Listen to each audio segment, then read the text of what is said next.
Yeah, very proud of our team, very proud of our organization, happy for our players, our coaches, our administration. People don't realize how hard we work and the staff members we have. We got 38 staff members plus trainers, doctors, 105 players that work really hard to be judged on Saturdays, and I thought we had a good first showing. I thought we handled the pressure well, and there was pressure and anxiety. We wanted to look good. We wanted to play well and look sharp, for Justin and our fans and our alums, and it was a big night. And very happy with the results. I think Keith Patterson and his team are going to be very good. I think that's a really good football team. 56 transfers on their roster, 24 from Power 4 schools. They got some good players, and I think Coach Patterson is a stand-up guy. We actually talked on the phone last night for about 35 minutes about the game and things we both thought the other side could do better or what we saw against each other. And he's just a first-class man. You can tell all his former players here at Tulsa and the people in the city really think a lot of KP. And he earned my respect. The way they played with class, and I thought both teams were clean. Very few penalties, not any post-snap penalties, no roughing the passers, no stupid celebrations. I thought all that was really good. We won the turnover battle, which I was proud of. I didn't think we shot ourselves in the foot too much. I think we had 3 false starts. We got to get cleaned up. Kirk Francis was solid, gave us a great chance to win. I thought he was clean. I think he only got hit twice in the game, so our offensive line deserves a lot of credit. And they leaned on them in the second half. I thought we really dominated the second half and pulled away. First half could have been a lot closer, and the score does not necessarily indicate 35-7 how close that game could have been. If they get 1 or 2 of those 4th and 1s in the end zone, you're looking at a completely different ball game. It's tighter. You're calling it different. I thought special teams were huge for us, flipping the field with the punt, the field goals, 5 touchbacks. Really, really cool to see our specialists perform the way they did in our special teams. We had a tackle inside the 10 on a punt. Field position was big in that game. Really proud of our defense. They settled in nicely. We kind of got it run down our throat a little bit in the first couple drives with the quarterback run and scrambles. He extended some plays on us. We gave up a 21-yard rush. That was probably the most disappointing thing. And we gave up a post throw over our head in the first 2 drives. So they went 162 yards of total offense in 2 drives, and they didn't have – I think they had 80 the rest of the game. So defense settled in nicely. We got some huge stops in the third quarter, 3 3-and-outs. The goal line stands, which I've already mentioned, were huge, huge. And that just – I think that goes back to the weight room, nutrition, strength. We've got mass. We've got depth. And Tulsa hadn't been able to say some of those things in a few years. So excited for our team. We are in no way have we arrived. In no way are we satisfied. And in my mind, we're 0-0. And it's time to go 1-0 this week. We've got a very formidable opponent at New Mexico State. It's going to be a tough trip. We are flying into El Paso on Friday, staying the night in El Paso, driving an hour over to play in Las Cruces, driving back to El Paso, flying out. We'll get back about 5 a.m. back to Tulsa Sunday morning. So excited to travel with our guys. Tony Sanchez does a great job. He's obviously won a ton of football games at several different levels. Really good head football coach. I like the way their guys play. They're scrappy. They're aggressive. They play with confidence. I like their quarterback, Logan Fife. I think he does some good things. Their offensive coordinator, David Yost, I've actually coached against him before in 2018.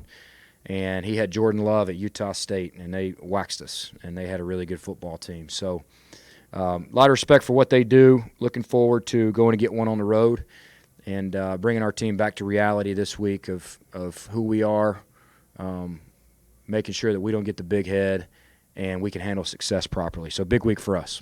Questions? So, Coach, how do you go about balancing the excitement of winning game 1 with having to go play game 2? Yeah, told them yesterday at 5 o'clock. We practiced yesterday. We lifted. We met. We had a team meeting, special teams meeting, unit meetings. And as soon as the meetings were over and the weightlifting was over, we went to the practice field at 5 o'clock and started on New Mexico State. And I told him at 5 o'clock, I don't want to hear one mention of Abilene Christian, one mention of what you did, what we did, what I did. None of it matters. And we put that game to bed last night at 5 o'clock. So players are off today. It's Labor Day. Let them rest. We got some bumps and bruises. We came out of the game pretty healthy. But tomorrow is going to be an extremely physical, good-on-good practice. And we're going to bring them back to reality tomorrow at practice. It seemed like in the preseason your thought was to rotate several running backs and probably mix guys in and not give any one too much of a load. That changed by circumstance in the opener. How do you expect to balance carries now with one less guy who you expected to be a starter quality running back? It should be about exactly what you saw Saturday night. We'd like Richardson to take probably 40 snaps, 20 carries. We'd like Presley to take 40 snaps, 6, 8 carries, 5, 6 catches. We'd like AJ to take 10 to 12 carries, and we'd like Kelvin Washington to take 5 or 6 carries. Now, are injuries going to happen there at that position? Absolutely. We're going to have more guys banged up. I mean, it's hard to have a 1,000-yard rusher. It's hard to have a guy that can carry it 20 times and not get hurt. So those guys are going to have to play. And we've kind of got a four-headed deal right there, but it's easy to see how good Dom is. And that's one thing KP told me last night. He's like, he was the DC at Texas Tech in 2021, and somebody got hurt for Oklahoma State, and they put Dom Richardson in, and he said they couldn't contain him, and they knew that going into the game. So, he's a load. You watch him run. He runs physical. He's heavy, and then it was good to see him have some breakaway speed. You had several of your transfer guys who had big performances, especially guys who you had pulled from Power 4 schools to come back here, some guys who didn't really have stats in Power 4 schools.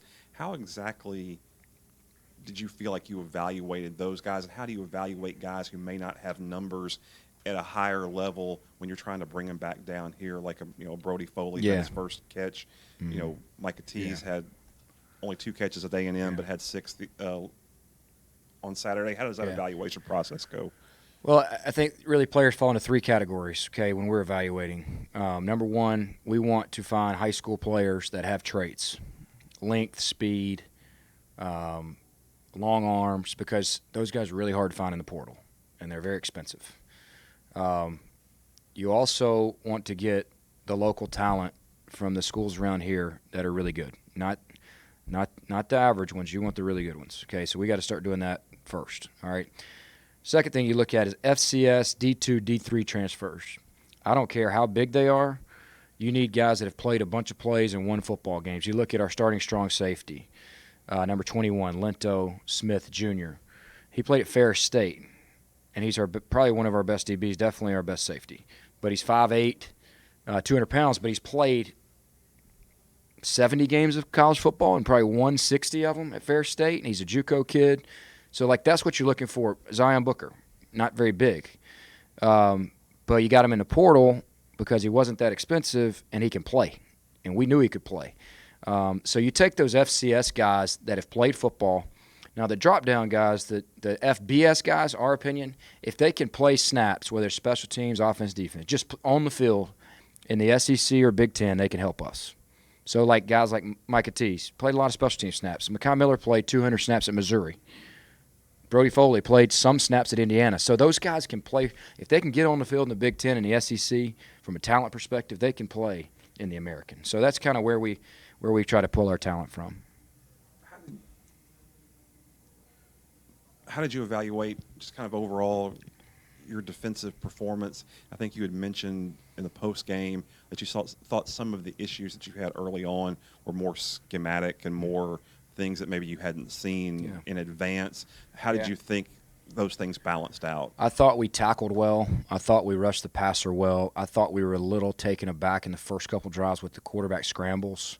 I think I can think of 3 plays he scrambled and gained yards. The slot was giving us some issues. We made some great halftime adjustments. I don't think he caught a ball in the second half. So we were really good with our halftime adjustments. And we knew, I told our staff, first games, we don't know. I have no idea what Graham Harrell was going to do. We didn't know. We thought it was going to be a little more air raid, mesh, shallow, 4 verts. And we were prepared for that. And we're going to play a little more man coverage and get on body. And then the quarterback starts scrambling around. You're like, okay, I don't want to play man. All right, the slot's giving us issues. We don't really want to play a bunch of man. So we kind of went back to some zone coverages, some zone fires, kind of do what we do. And I thought we made great adjustments on the defense side of the ball because they really didn't do anything after those first 2 drives in the game. I mean, we gave them the ball in plus territory to start P and 10 twice, and they got no points out of it. That was huge in the third quarter. If they score maybe one of those 2 fourth downs and then one of those drives, it's all of a sudden 13-10, and we're in a dogfight. And the game kind of got boring in the second half, which is what you want as a head coach. I like boring. Boring wins. And when they're not moving the ball and we're able to run the football for 5 yards a carry and 263 yards rushing, that wins games. I don't care what level you're at, that wins.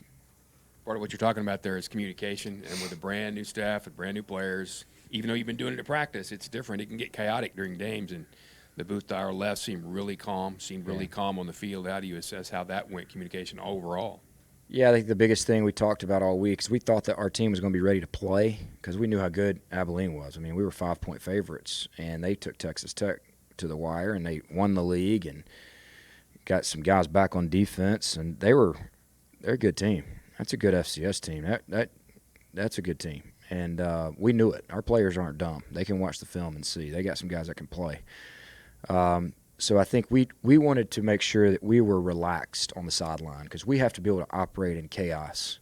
And the best coaches in the country are able to operate in chaos and make great decisions when things are chaotic. And we want our players to be able to do the same thing. So we preached all week sideline demeanor. I do think it helped. We had 2 substitution scrimmages during training camp where we went through the whole warm-up, the whole sideline, substitutions, where they sit, how we get the nickel on and off, who goes in and punt safe. And I thought we were really clean with our subs as a staff. We had no issues.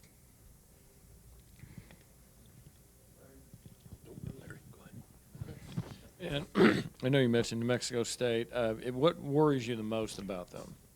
Traveling for the first time, for sure. They're at 4,000 feet of elevation in Las Cruces. So, being on a plane dehydrates you. It's going to be hot, desert climate, and it's up at elevation. So the tempo in which we played against the other night was our greatest weapon. They could not get lined up. We were tempoing out of the huddle. We were changing tempos. We were huddling. We were going fast again. So I want to make sure our guys have the stability and strain and be in good enough shape to be hydrated and eat well and sleep well the next 6 days. That's probably my number 1 concern. My number 2 concern is how good this team is. I mean, they're a good football team. They're much improved from last year. They know what they're doing. Their D-line is good. They're big. They're strong. They're much bigger and stronger than what we just played against. And I thought Abilene was very athletic. But 2 different style defense. New Mexico State is more like our defense where they line up, they're sound, they got their cleats in the ground, they're screwed into their assignment. And sometimes those are the hardest ones to play against. And then their offense, I know Coach Yost is going to have some things up his sleeve. He does a great job formationing you. And I like the quarterback. I really do. I think he's a good player. Coach, how do you kind of push fluids? Because, it looked like you had a couple of cramps the other day, and it's easy to do that when it's 80 and you don't think you have to take as much fluid. And then you talk about being on the plane and getting dehydrated and all of that. How do you really force fluid when guys, maybe don't want to drink as much as they probably should? Yeah, Bella, our nutritionist, does a wonderful job. We try to feed these guys at least 1 meal a day in a facility, sometimes 2. We hydrate them as much as we can. We give them pickle juice and Gatorade and electrolytes and water. But at the end of the day, the players got to take it upon themselves to hydrate themselves. We also gave about 15 IVs to guys on Friday night at the hotel. And we're going to push that to Saturday morning this week so it's a little closer to game time. And we'll back some guys at halftime if we need to. But it's on the players. It's education, right? I mean, these guys are 18 to 22 with girlfriends and class and Instagram and video games. And sometimes the last thing you think about, man, I should drink an extra few waters before I go to bed. And just trying to educate them, like, that stuff's important. We've got to – the best teams do that kind of stuff, and they're mature. And we'll find out how we handle success to see what kind of maturity we show Saturday night. One of the young guys that flashed was Hudson Hudson Ball. Yeah. Anyone that watched him here locally when he was at Jinx, nobody's really surprised by that. But Yeah. what were your takeaways after seeing him? Yeah, true freshman to come in and play 50 snaps like he did, 40 snaps, had a couple tackles for loss. He's going to be a really good player for us, and we need it to happen this year. We took some transfers at that position, and honestly, Hudson's got as much ability and want to and care as the two transfers we took at that edge position. So we're going to play him. He's going to continue to grow up. I really like his attitude. He's tough. He's physical. He thrashes around. He loves football. And you can't have enough guys on your team that love the game. With guys like Hudson, when you say we need him to play, not every freshman has a mentality that can handle that. He seems to. How did he take to the knowledge of we need you to kind of be good early? Yeah, he's gotten a lot better since he got here in January. And get him here for the spring was big. Like, even when I got here, I was like, who's that guy? He looks like a sophomore or junior. His body type, he's big, he's strong. And they were like, yeah, Coach, he's a freshman. They signed him. He just got here. And I was like, man, I like this guy. He can play for us. So, yeah, he's got – sometimes the freshmen that are redshirting, and we'll have a few redshirt, they can kind of become distractive and get distractions and not think football's that important their freshman year because they're not playing on Saturdays. He cannot go hang out with those guys. He's got to hang out with the good players and the great players and learn how it's done from a senior like a Ray Coney or an Akai Johnson and follow those guys. We have some other freshmen going to play. Like, I think R.J. McIntosh will end up playing for us some on defense. He played on special teams. Kelvin Washington's definitely going to help us. I could see him making some impact plays for us. So we got some young guys that are helping us. Got some redshirt freshmen up front that can rotate in. So this is the first time in my career I've had depth. And you don't really have that at the FCS level because you only have 63 scholarships. Here we have 90, 95. We have depth. And we can practice harder because of that depth, and we can strain harder and be more physical in practice because of that depth. So that communication was good. What about you from a play calling perspective? Were you happy with your rhythm? Were you happy with the flow that ended up happening? Yeah, absolutely. I thought, we only had 2 negative plays in the whole game. The first jet sweep at tempo to BP in that first drive, we hit the one to BP down. Our plan was to get BP the ball the first 2 plays, Presley in space. We hit him on the 12-yard gain, and we tempoed into a jet sweep to the field, unbalanced, and they just happened to have the perfect call on and hit us in the mouth. Look, that's going to happen when you go fast, but you're also going to catch them in some bad looks, and we did. Like Dom's touchdown they were in a real bad call and didn't fit it properly. They're tired, and they can't catch him. So the tempo, that's kind of the risk you take when you play with as much tempo as we play with. But I thought I could have ran the ball a couple more times in the red zone. Like I got a little pass happy when we got inside the 10. But on the one naked, like to the right side, the waggle, I called on 2nd and 4. Like we got 3 guys wide open. That was one of Kirk's only misses of the night, and he overthrew Booker. But Tease is open in the back corner, and I think it was Booker was open, as the deep out, and we had like a cell concept and caught him off guard. And that's the only miss. Really, he had 2 misses, that one and the slant to Tease. And then I probably should have ran it on 3rd and 4 right there to get back to 4th and manageable. But you know what? It was good to see our kicker make some kicks, and I was worried about that, and he made 2 big kicks. So, yeah, I thought Kirk and I were on the same page. Coach Robbins called the trick play to Brody Foley, so he had that one oiled up. It wasn't even on the call sheet, but we saw him drive one of those plays earlier in the game, and he said, Coach, I can get this oiled up for you if you get that back down there. We'll get it to Brody on the tickle, we call it. So that was really good adjustment by him. He really helped me up there in the box. I thought our O-line, Coach Selfo, had those guys ready to go. That's one thing Coach Patterson talked about too, is how he thinks we got a good O-line for this level. He thinks we're big, strong, physical. He thinks we'll be able to push some people around. So that was good to hear.